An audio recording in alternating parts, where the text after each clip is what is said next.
for all the servants and everyone who had labored very hard to make this happen today. Through the intercession of the Holy Theotokos, Saint Mary, your holy resurrection, hear us, O Lord, and we say with all thanksgiving, Our Father, who art in heaven, hallowed be thy name, thy kingdom come, thy will be done on earth as it is in heaven. Give us this day our daily bread, and forgive us our trespasses. We forgive those who trespass against us.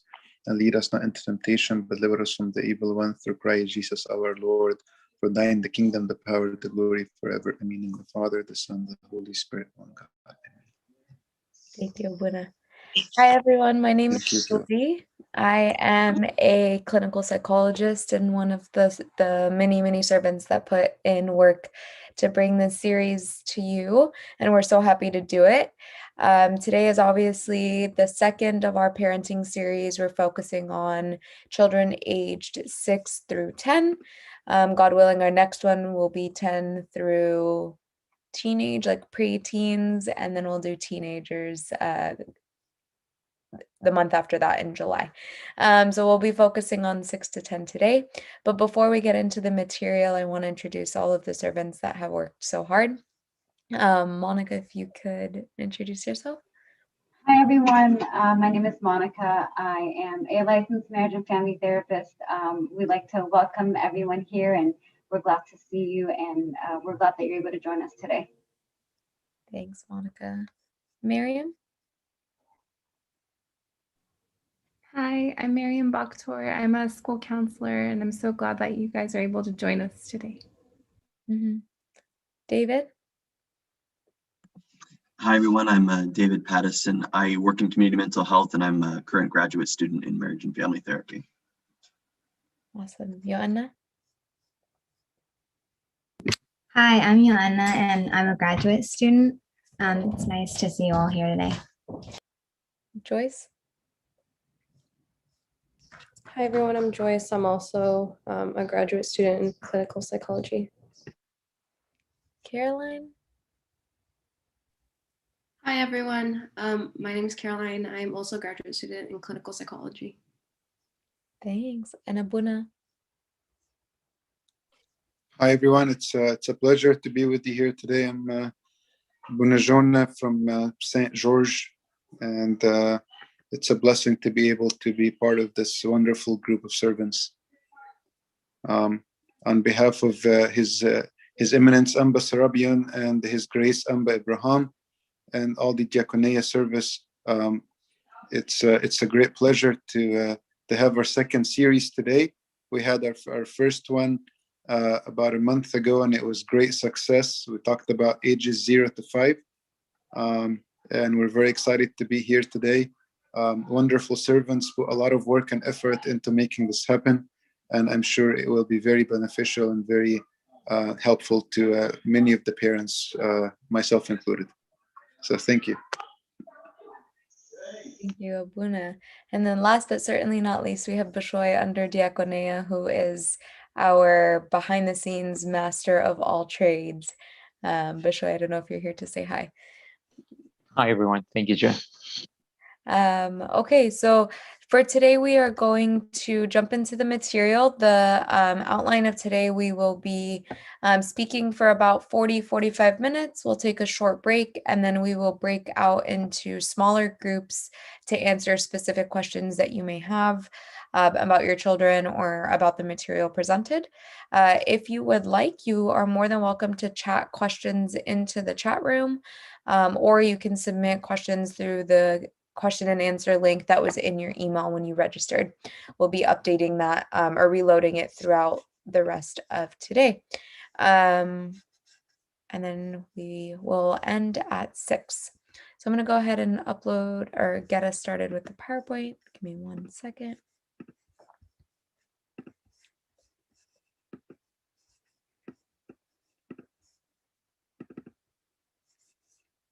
Okay. So like I said, we're going to start with, today we're doing 6 to 10. And as an overview, we're going to be discussing child development, age-appropriate behavior, common misbehavior that we see in this age range, parenting strategies. We'll have a small break and then go into discussions. So we'll jump right in. Development during this age is really critical. 0 to 5, there's a lot of conversation around making sure that we help our kids develop all of the important areas of the brain and in cognitive and social development. 6 to 10, we really start to see social development flourish. So we start to see kids have imagination, they become very creative. We'll start to see patterns in self-care. Some you'll say like, oh, my kid really doesn't like when the room is messy, for example, or when things are dirty or their hands are dirty. They'll start to see patterns in that. You'll start to notice the littler ones have consciences and experience shame and regret of things that they do. Their play starts to change a little bit in the way that they interact with other people. They start to have social rules and they play according to rules. Children in this age range become a lot more independent and they start having a really dominant interest in friends and their friend groups. They're learning how to navigate friendships and how to navigate groups of friends, because that's obviously different than just having one friend. Relationships are really important for kiddos at this age, specifically the friends that they develop at school and at church and in other social settings. And they can really help kids develop, but it could also become a concern with issues like peer pressure, bullying, etc. And we'll talk a little bit about that later. What is most seen as a strong protective factor for our kids during this age of development is strong self-esteem and positive relationships. Those are kind of our biggest protectors, and we'll talk about them as they come along. But in general, because those are the really strong protector factors, we want to make sure that as parents, we know what's going on with our kiddos, talking to them consistently so that we know when there's a change. And we'll talk a little bit about that later. We also start to see that kids start to consider like specific interests. They join clubs, they join like targeted social groups, whether that's athletic or for example, girls will start to join girls that like similar dolls and things like that at this age range. So knowing our kids and having daily conversations with them and engaging with them in these activities can help us to know how they are developing. So like I said, developmental milestones between the 6 to 8 year range is really prioritized on social changes and emotional behavioral things. So during this stage of development, children begin to see and look more dependent. They take more risks separated from their family. They start to think about the future. This is when you'll hear kiddos start thinking about what they want to be when they grow up. This is their way of kind of developing at this age range, understanding themselves in the context of their world, in their social circles. They start to pay attention to what other people may think of them and what they think about others. Obviously, this really drives their desire to be liked and to be accepted by friends. So fitting in is very, very dominant in this age range. Emotionally, we start to form more complex friendships and peer relationships, right? It's no longer me and my best friend, which you see in the 0 to 5 range. We start to see more complex circles, right? I'm friends with her, she's friends with him, right? It's a little bit more complicated. And as they progress older in this age range, the 6 to 10, they start to have more interest in the opposite gender, friendships with the other gender as well. Older kids in this age range, if we're thinking 8, 9, 10, you experience more peer pressure, more bullying. They become more aware of their body and their differences in their body to others in their same gender and others in the other gender as well. We also start to really see changes in the way that they think. You may start to see academic challenges in school. You may start to see them be stubborn or committed to their thinking process. We also on the flip side of that have an increased attention span. They are able to follow more complex cues, complex directions, and are able to entertain or sustain their own attention for longer periods of time. Monica?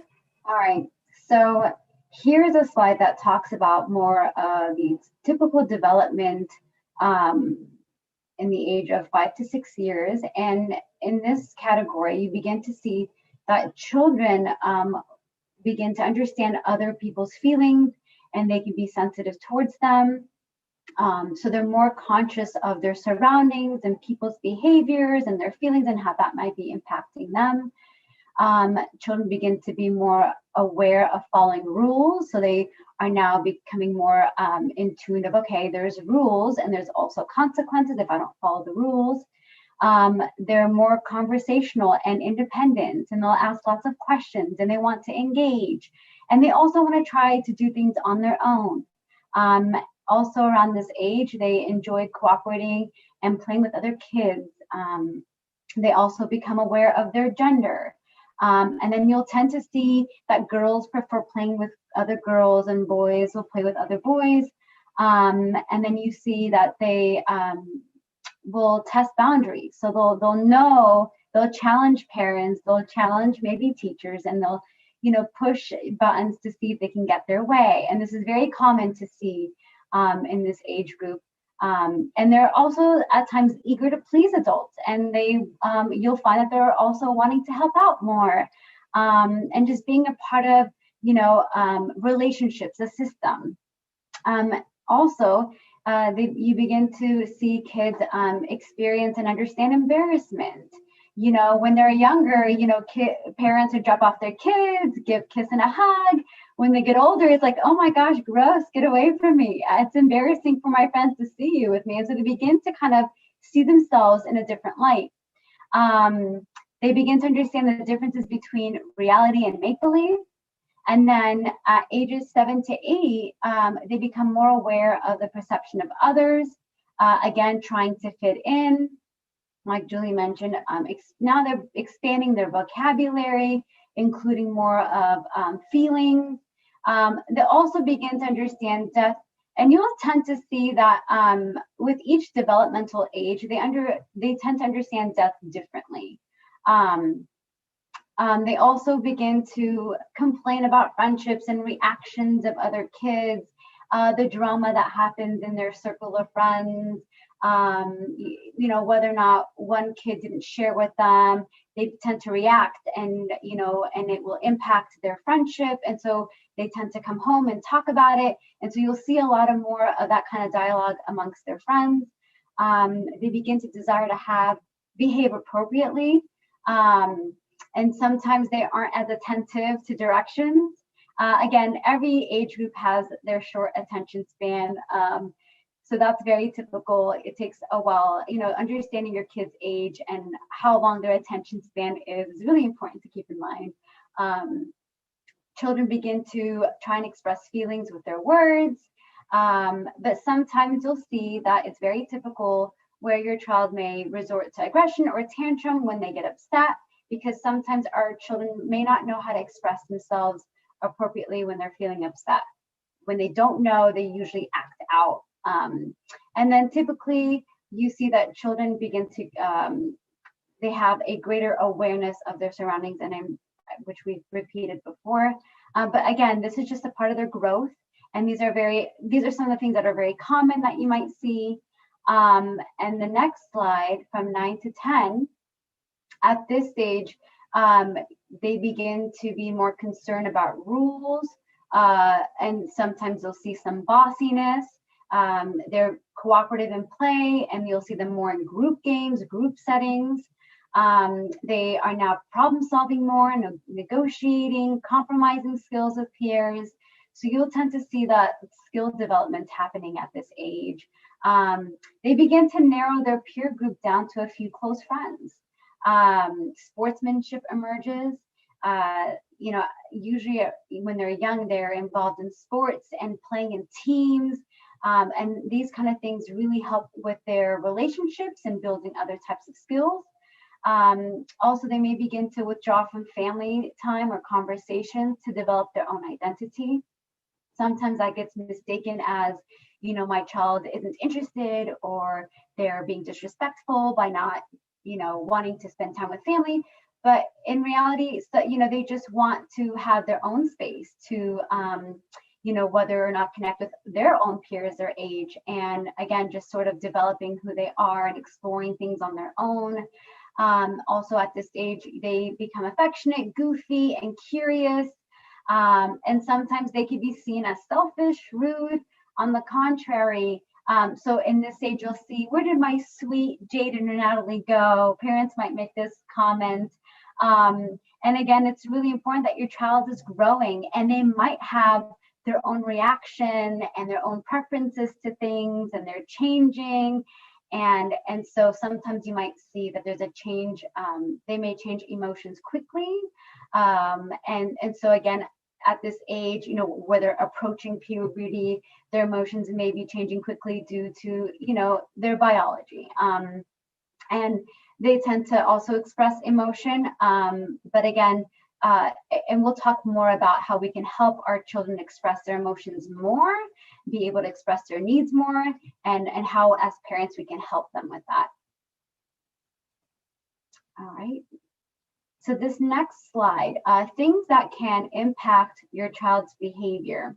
So the first two here, we have stress on family system and changes in the environment or even chaotic environment. So sometimes you don't realize how much of parents' own stress can impact their child's behaviors and feelings.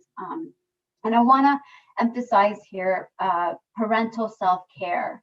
I think it's so important that our parents take care of themselves. It's so important because you cannot pour from an empty cup. A child can never be more regulated than their caregiver. The more well you are, the more well they are. And therefore, as difficult as it may be, it's really important to prioritize yourself. Taking care of yourself is taking care of your child. The next one is undetected developmental lags or disability. And sometimes we might notice that our children aren't developing like all the other children. Keep in mind, every child develops in their own unique ways. But if in fact sometimes what ends up happening is if your child is, if you see that they're misbehaving more, or there's just this pattern and you feel like something might be off, there might be an underlying reason why your child might be acting out. So if you think that they're not where they need to be or where they should be, it's really important to seek out professional help, whether that you can reach out to their primary care physician, or so that way they can be further assessed or evaluated if there is some developmental delays. And there's also peer pressure. Peer pressure is huge. Again, children want to fit in. And so with peer pressure, it definitely impacts how they feel and how they act. So we'll get more into peer pressure and how you can communicate with your child around that. And it's really important. We'll talk about communication later. Lack of discipline or limited setting. So discipline or having too limited of an environment where your child isn't able to fully explore and learn can also impact their behavior. And then we have more of an internal thing where your child may have negative thoughts about themselves.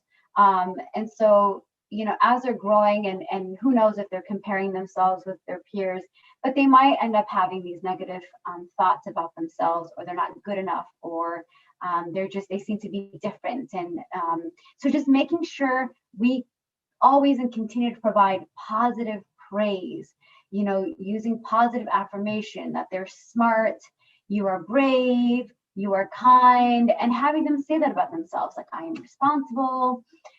These things will help internalize these positive messages about themselves. Friendships, bullying, at this stage, kids can be mean and unintentionally sometimes, and sometimes our children might really take it personal. And so it's really important as a family, we talk about the things that they experience at school, and how do we problem solve and talk about conflict resolution is really important to discuss within your family, and how to give maybe examples to your kids of, if this were to happen to you with your friend, what can you do and how can we help support you in that? And then of course, schoolwork and homework, which is a huge stressor for everyone really. So it's important to model and talk about self-management skills. How do we, when we talk about kids, struggling in their homework, we want to help them practice on how to ask for help. And which is really important because, and it's very normal that we may feel stuck, and letting your child know that it's okay if we feel stuck. It's okay to feel frustrated when you don't understand something, but here's how you can get help, and practicing how to ask for it. So that way they don't feel shame or embarrassed asking for help. And last but not least on here, managing emotions and coping skills. A lot of our times our children don't have the skills to manage their big feelings. And a lot of the times they need the parents' help to help them regulate their feelings. So normalizing that it's okay to take a break. It's okay to stop what we're doing and help our body reach a calm state. So maybe engaging your child in some fun, relaxing activity or even some deep breathing.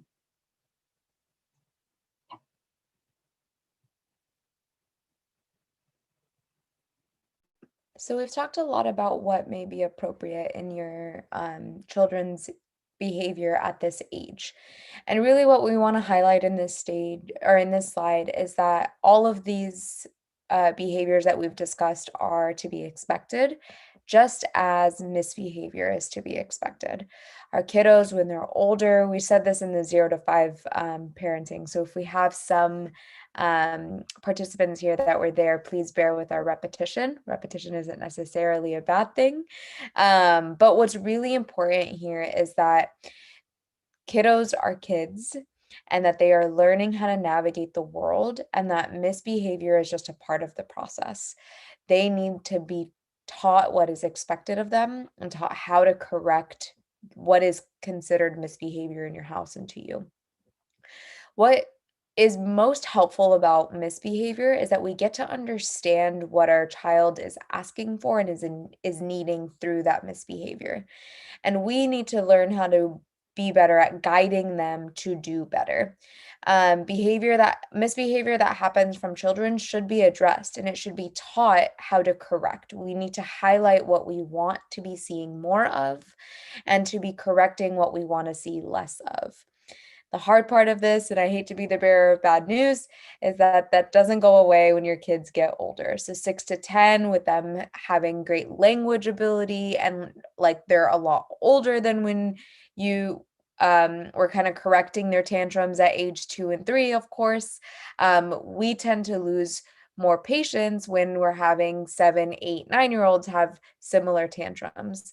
But these needs continue to be throughout their childhood and early adolescence, and we need to guide them through their developing feelings and developing personalities as well. So what's common in this age is we'll see an increase in fears at this time, right? So kiddos that are afraid of spiders or are afraid of, for me, I was really afraid of clowns at this age. So I have a very vivid memory of that. So we'll start to see things of that nature. We'll start to see older but still tantrum behavior, right? So it's not as classic as you imagine a tantrum to be, a 2-year-old screaming, yelling, punching, but we will see kiddos getting very upset at this age and not being able to calm down. We will start to see lots of non-compliance that feels very similar to the 2-year-old to the nose at twos. But it feels a little bit different because our kiddos are older. We start to have internal reactions to their non-compliance that actually hinders our ability to respond to that. And we'll talk a little bit about that when we talk about positive parenting and effective commands. We also start to see some non-compliance with hygiene behaviors, right? Not wanting to take a shower, not wanting to brush their teeth, giving you a hard time to cleaning their rooms. This is all of that. And then with older kiddos, we'll start to see more sibling rivalry. And that doesn't usually decline until early adulthood, really late adolescence. So we'll start to see a lot of competition, meanness to their siblings, etc. All right. This slide, noticing their struggles and how to help. This is not a list of, I'm sure there's lots of other things that our children may be struggling with. We just named some on this slide. You may notice that our children are not doing well in school. They're not passing their classes, or they're really struggling in their classes.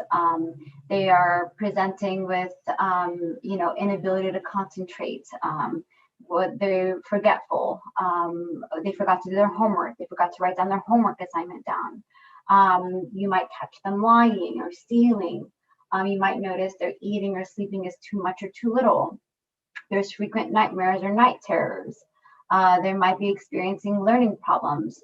So it is truly, it's essentially helpful to understand the kinds of issues that impact the child's behavior. And if you understand these issues and know what to expect at different developmental stages, your reactions will be easier to create an environment that supports and nurtures your child. When your child's behavior is troubling, ask yourself these following questions. Is the environment causing the behavior? Is the child expressing an unmet emotional needs? Emotional needs that are unmet are the most difficult cause of behavior to interpret. If a particular child needs extra love and attention, rather than withhold that from her or him, it will be helpful to find ways to validate and acknowledge the child more frequently. When we see our children struggling in school, it's really important to reach out to the school and really talk with their teachers and have parent-teacher conference and kind of find out exactly what's going on in the classroom and what's going on with their assignments. The school is there to help, and school has these meetings and something called an IEP, where they can evaluate your child's needs and may even actually link them to a psychologist to evaluate what's going on. They might link them to mental health, where they can also be further assessed. And there's also regional center. Regional center is a place where you can also get your child assessed and evaluated for where they are developmentally, if there are any social emotional distress that needs to be addressed through therapy. All these services can help, and of course we will provide these resources after the presentation. And not all children of certain age act the same way.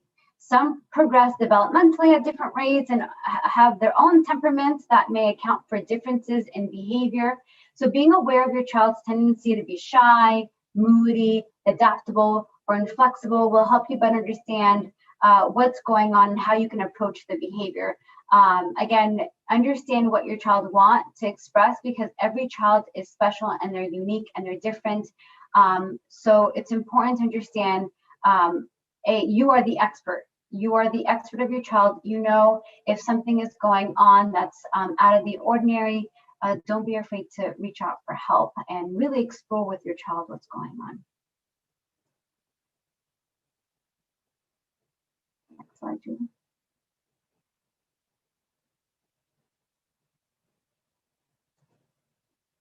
Julie, next slide. Yes, sorry. Cool, no worries. All right, this slide, how to help alleviate stress in children. Assure your child feels safe. Safety is key. We talked about this in the 0 to 5. It's so important because when your child feels safe, that is when the growth and development happens. If they don't feel safe, they are emotionally high and they're in distress, and really they can't think clearly. No one really can't think clearly when they're emotionally distressed. So they need to be sure to feel calm, comforted, and that you are there for them. Talk to your child. And I'll give an example. I think you're feeling angry right now. I know that doesn't feel good. Everyone feels that way sometimes. Next time you can say, Mommy, I'm feeling upset right now. And I'll say, it's okay. Let's do something together to help you feel calm, so we can talk more about what got you upset. Another example, you can say, you're right, it is hard. Let's breathe. Maybe even taking a break might help.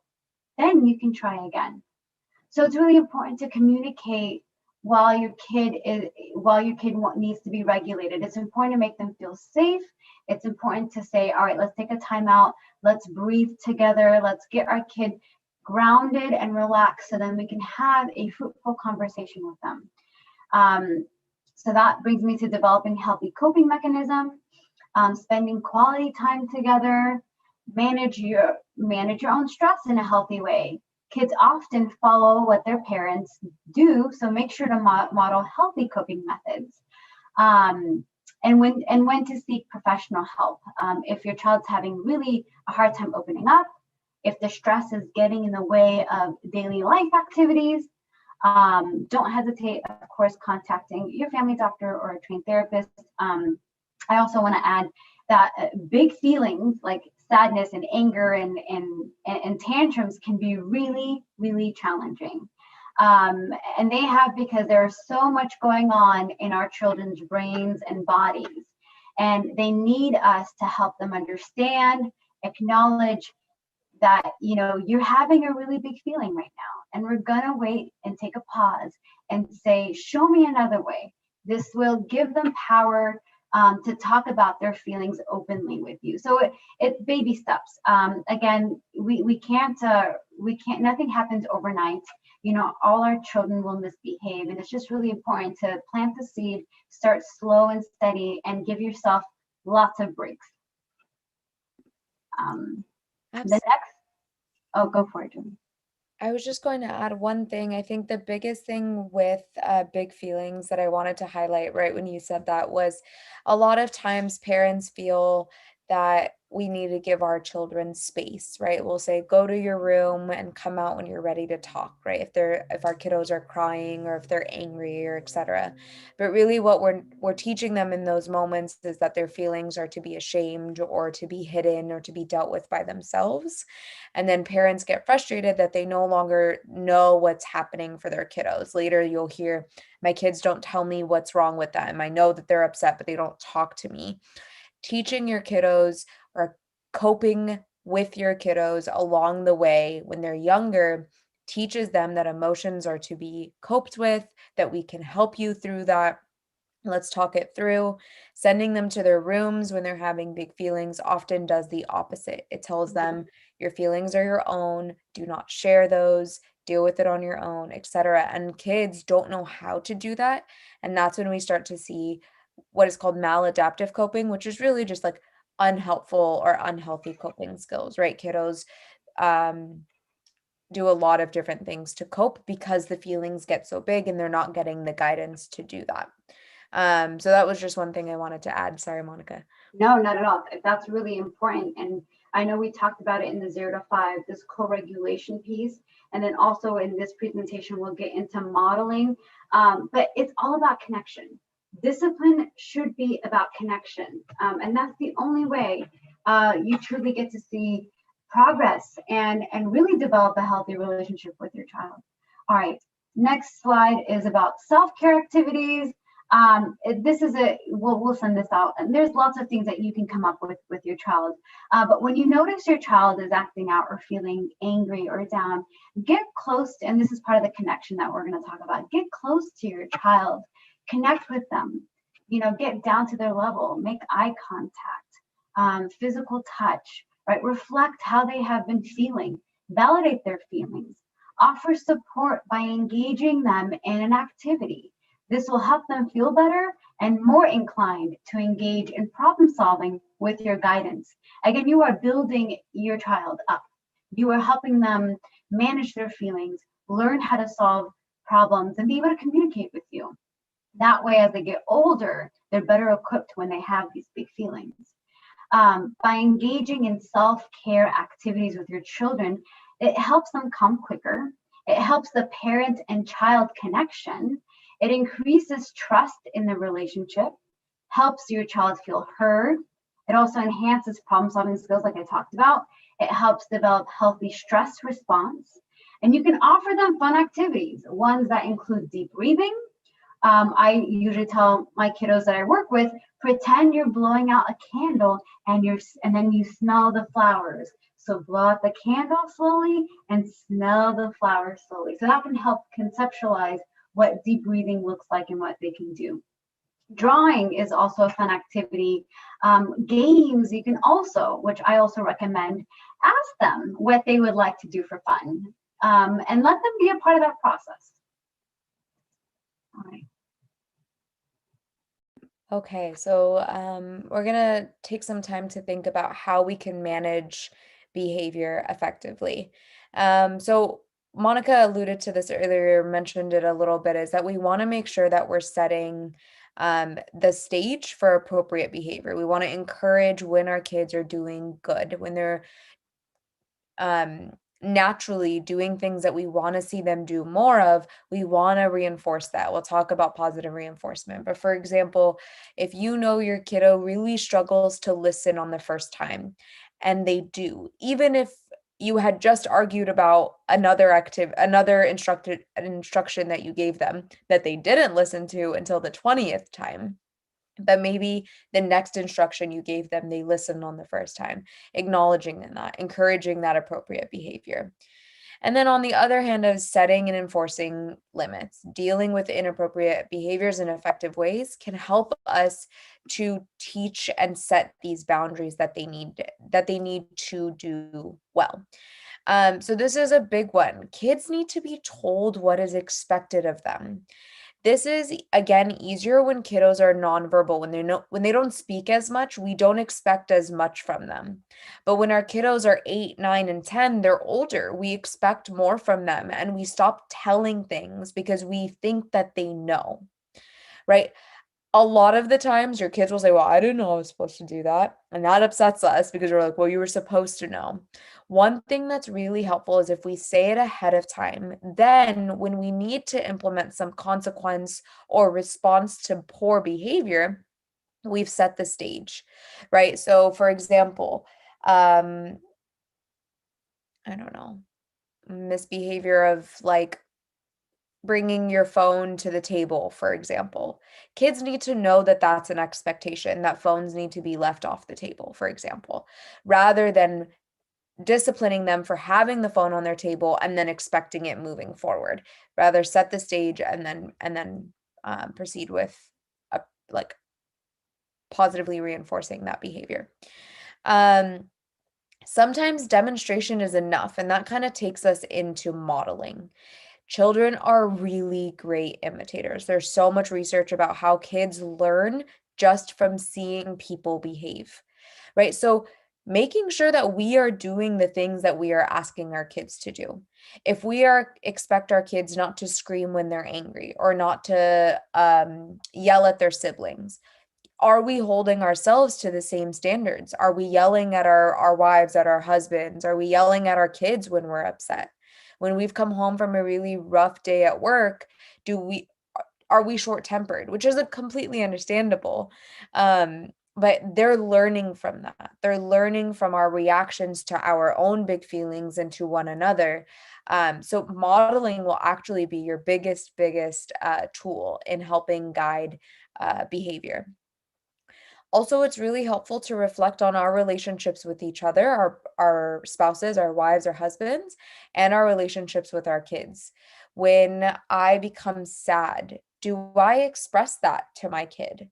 Do I say, Mommy's sad right now. I think I'm going to take a minute. I'm going to go take a shower and I'll come back, right? Modeling coping is a really helpful way of teaching kids how to cope and teaching kids how to express what's happening for them.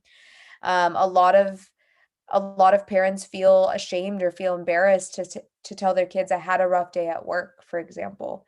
But we want to hear our kids tell us, well, I had a rough day at school. We need to model that in order to teach them what is expected of them. Monica will take us into positive reinforcement. All right. Let's see. Sorry. All right, so positive reinforcement. Focusing on the positive things, then constantly correcting is an effective way, it's an effective strategy and will influence good habits and the desired behavior. So be specific, provide positive affirmation, be very specific because that is what you're telling your kids what you want to see more of. The next one is notice the behavior as soon as it happens. And I call this catch them being good, which they do all the time. But sometimes we get caught up on the thing that they don't do so well or they really miss. And so they then get used to hearing all the not so good things about themselves. So it's really important that you let them know that you're noticing all these wonderful things. Again, you're helping build them up. I like how you helped your sister pick up the toys. I liked how you sat quietly in your chair at the restaurant. Or thank you for helping mommy close the door. Or great job brushing your teeth. Even daily activity things that they do very well, you can start there. So by incorporating things they do in their daily activity, it helps them promote those desired behaviors. And then they also feel good about themselves and they feel motivated in wanting to do more good things. Help the child take pride in his or her own actions. Again, it's building that self-esteem the more you recognize the good things that they do. And tailor the encouragement to the needs of the child, highlighting again exactly what they did that you want to recognize, again, being specific.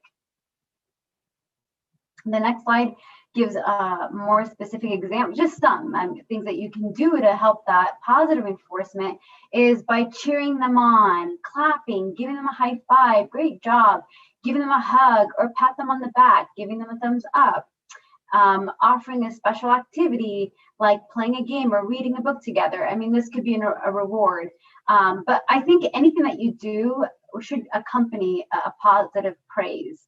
And those are just some of the ways that you can provide that. Next slide. Okay. Positive reinforcement aids that may be helpful. There's a sticker chart where you can write down a specific behavior, and the more they do it, the more stickers they collect. And at the end of the week, if they attain, I don't know, 10 stickers on the chart, you reward them, right? And so it's like this motivational thing that they see on the wall that they're working towards this goal of collecting X amount of stickers. And this could also be jars with marbles. Every time you catch them being good, they get to put a marble in the jar. Again, when the jar fills up, there is a pizza party. I mean, whatever you want it to be, or whatever actually the kid wants it to be, because it's their reward. It's fair enough for them to choose their reward. All right, it's important to reward your child's effort and improvement rather than focusing only on perfect result. We talked about this a little bit in the 0 to 5, but it's really important to reward the process and the effort that goes into it, right? Our children, it's going to be hard to attain perfection. So let's not aim for perfection. Let's aim that they're willing and they're making this effort. Let's praise that, because then they're going to end up continuing this beautiful habits of following the rules or doing their bed, even though it might not be perfect. If you see them try it or they did better than the last time, let them know you noticed. So there's no such thing as a perfect child, and there's no such thing as a perfect parent. We can only help to reduce misbehavior. Again, and misbehavior is part of growing up. So it's expected and normal. It's normal to have your child misbehave. And then positive reinforcement helps build, again, like we mentioned, your child's confidence and self-esteem. And again, keep in mind, misbehaviors do not disappear overnight. It is a process. So be patient with you and your child. And then the next slide, we have lots of other examples of behaviors to reinforce. So being a good friend, being a good sport, completing their chores, using their manners, waiting patiently. I'm just going to read just some of them on the slide. Showing compassion, talking about their feelings could be one. Staying at the dinner table without fidgeting or getting up is another. So you can go ahead and choose and pick what behavior you like to reinforce, and just start with one and work your way on gathering more. I know it might be new to some parents, but start little and grow from there.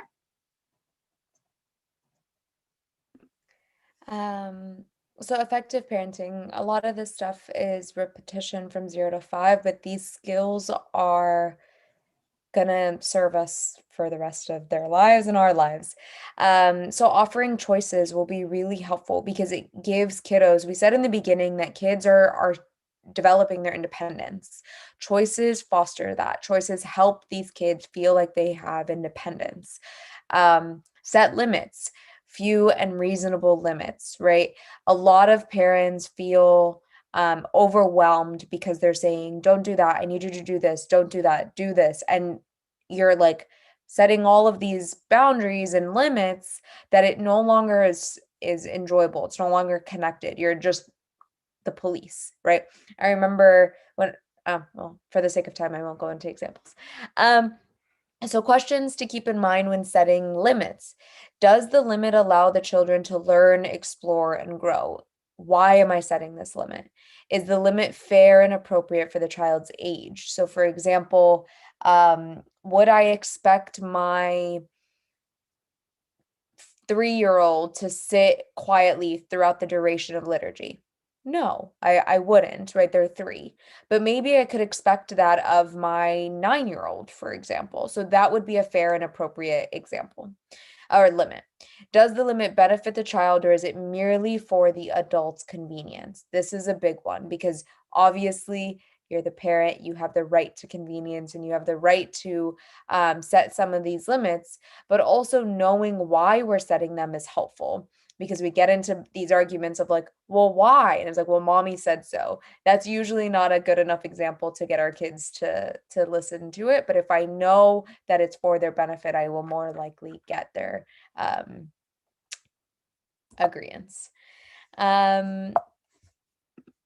Communication. So teaching and encouraging kids to express their feelings, particularly when they have signs that they are feeling something. And we talked a lot about this, so I'm going to go through it quite quickly. But show understanding of your child's desire. So for example, if they're really upset that they couldn't go hang out with their friend on a school night, for example, expressing that to them. I really enjoy hanging out with my friends too. I would be super frustrated if I was told no. The reason why I'm doing that, sweetie, is that you need to wake up early for school tomorrow. And I know that may not make you feel too good, but I'm doing it for you. Why don't you FaceTime your friend for 30 minutes before dinner, right? That gives them an alternative. It lets them see their friend, and it shows that that you understand their feelings. Misbehavior, like I said in the very beginning of this presentation, misbehavior tells us something, right? If we're listening, we can use this behavior to understand what our kiddos are needing or wanting. So kids need validation, they need attention, they need acceptance, they need to feel that they belong or that they're making choices with independence. They need to feel respected, heard, understood. They need unconditional love. These are things that cause misbehavior when they're not being met. So if I hear misbehavior, or if I see misbehavior, or if I hear things that I don't necessarily want for my kid, I can ask myself, well, what is the need that the kid is trying to express to me? And that's how I could respond.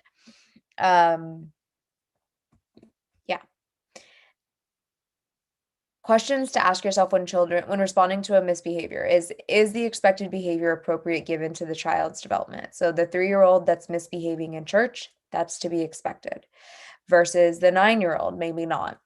Does the child understand that they are misbehaving? Do they understand that the behavior that they're engaging in is wrong? Because maybe they don't, and that's where I need to start, is explaining the expectation, like we talked about a few slides ago.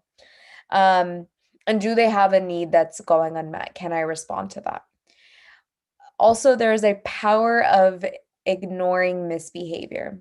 A lot of the time, attention is reinforcing. So if, for example, you and your husband, you and your wife are having a conversation and something's going on behind you and you notice that they're doing it just to get your attention, ignoring it may get them to stop the behavior in and of itself. But sometimes ignoring it will escalate the behavior. So we'll kind of reevaluate response and then continue. Just as a heads up, we'll go for about like 5-10 more minutes. We'll take a break and then go into discussion. I'm gonna power through this, Julie. All right, so consequences. Punishment is a negative reinforcement. It has been researched that positive reinforcement is much more effective than the negative reinforcement. Punishment focuses more on what's bad, whereas positive reinforcement focuses on what you want to see more of. Punishment implies fear and harm. It doesn't give the opportunity to teach. It ignores the need of the child, and it's really when you do punishment kind of correlates with short-term changes. Kids don't respond well, and you become exhausted. So we in this parenting series, we're definitely going to emphasize more on the positive reinforcement. And also setting consequences with good judgment can be effective. And we'll give an example right here. You know, if the first time a child breaks a rule, you give them a warning, not the consequence, because that way it gives them a chance to regain their self-control. Again, it's about connecting the dots. It's about helping your child learn, right? And so after a warning has been given and the rule's been broken, then the consequences might follow, which could be a loss of privilege. All right, we're gonna no video game for the next hour. So we try with consequences, we need to be very careful with how long these consequences can go for, because we can't tell our kid, all right, no TV for the whole week. That's kind of impossible. But what I want to emphasize is that after they lose a privilege, it does not end there. You must give them the chance to earn it back, and that's where the learning begins. Help them connect the dots. You are not taking away their privilege because your child is quote unquote bad or they do something bad. It's because you're teaching them, you're redirecting their behavior. What is maybe you know, they in school they use their phone while the teacher was teaching, and that's an unacceptable behavior. So you're trying to allow them to redirect, and you gently and calming, you know, allows you to connect with your child and say, listen, you know, I'm going to give you another chance. You know, please don't use your phone at the dinner table. Don't use your phone during school hours. If I see that again, this is a consequence. I'll take away your phone for the day. But again, just allowing them to give them a chance to make up for it. And really, again, it's about helping them learn what you want to see from them. All right, next slide. Parenting tips. So just quickly, establishing clear family rules. I know Julie touched on this. You know, being very clear, keep your hands and feet to yourself. No jumping on the furniture, use polite words. A lot of the time, I know you'll see a lot of mental health professionals are gonna probably say this, stay away from the no's and the don't do's, but more of the do's and the positive things. So instead of saying, don't fight with your sister, you know, keep your hands and feet to yourself. Instead of no jumping on the furniture, please sit politely or, you know, appropriately in your seat. That way it's more positive based than negative based, because a lot of no, it's just not motivating. It's heavy. Make clear rules and stick to them, such as how long your child can watch TV for and how long they have to go before they go to bed. So they may need reminders, and it's good to let them know 10 minutes before, 5 minutes before, all right, let's get ready for bed. Be clear about what behavior is okay and what's not okay. Again, this is, I know we're repeating, and again, show affection for your child, recognize his or her own accomplishment, no matter how big or small. All right, next slide. Help your child develop a sense of responsibility. I like to really encourage parents to involve your child in household tasks like cleaning and cooking. It doesn't have to be a chore. Make it fun. Include them. It's like a family activity. Talk with your child about respecting others. Have important conversation about, you know, helping people who are in need. Talk about what they can do to offer kindness and being understanding of what to do when others are disrespectful, and really help them problem solve really hard scenarios that they might face. And as a family, you're prepping them that if they go out into the world, they might see something that they don't like, they might disagree, they might be in an argument, but you're preparing them for those very challenging moments and how to respond and act appropriately and effectively. Help your child set their own goals, encourage them to think about skills and abilities they would like to have and how to help them develop those skills. Use discipline to guide and protect your child instead of punishment to make them feel bad about themselves. Use lots of praise. Like I mentioned, the more specific you are with them, the more likely they'll do the desired behavior.